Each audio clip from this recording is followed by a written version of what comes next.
بسم اللہ الرحمن الرحیم۔ ناظرین کرام السلام علیکم۔ ایک بہت اہم موضوع پہ بات کرنے کے لیے حاضر ہوا ہوں، بہت زیادہ وقت نہیں لوں گا۔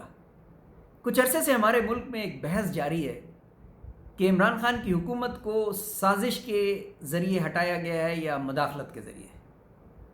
ہمارے بزرگوں نے بہت کوشش کی کہ اردو کے ان دونوں الفاظ کا صحیح ترجمہ اور مفہوم بیان کر سکیں، یعنی چودھری اعتزاز احسن صاحب نے کوشش کی، اوریہ مقبول جان صاحب نے کوشش کی، اور پھر امجد صاحب نے بھی کوشش کی، لیکن لگتا ہے کہ کچھ لوگ اس فرق کو ماننے کو تسلیم کرنے کو تیار نہیں۔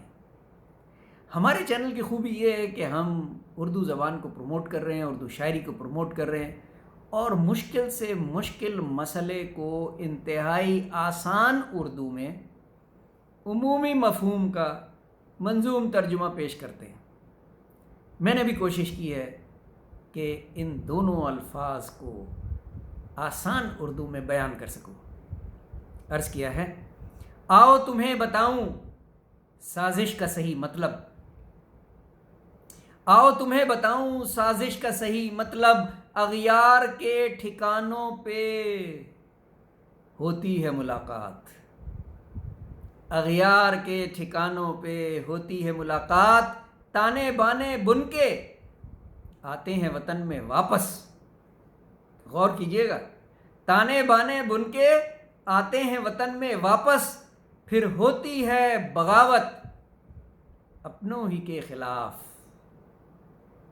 پھر ہوتی ہے بغاوت اپنوں ہی کے خلاف، مال ملے گا غیروں سے اپنوں کا بہے گا خون، مال ملے گا غیروں سے اپنوں کا بہے گا خون، جب بن جاتا ہے پلان تو ہوتی ہے مداخلت۔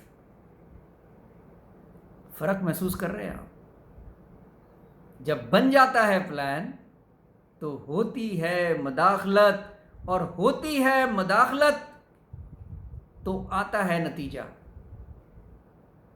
جب ہوتی ہے مداخلت تو آتا ہے نتیجہ، جس کی خاطر بنا گیا تھا یہ سارا تانا بانا، جس کی خاطر بنا گیا تھا یہ سارا تانا بانا۔ سازش ایک پالیسی ہے، یہ غور طلب ہے، اور آخری بات کر رہا ہوں، سازش ایک پالیسی ہے، مداخلت اس کا نتیجہ ہے، مداخلت اس کا نتیجہ ہے۔ اغیار کے ٹھکانوں پہ ہوتی ہے ملاقات، تانے بانے بن کے آتے ہیں وطن میں واپس۔ آپ کا بہت شکریہ۔ اگر ویڈیو پسند آئی ہو تو لائک کیجئے، چینل کو سبسکرائب کیجئے، اور جتنا شیئر کر سکتے ہیں کیجئے تاکہ ہمارا حلقہ احباب بڑھ سکے۔ آپ کا بہت شکریہ۔ اللہ حافظ۔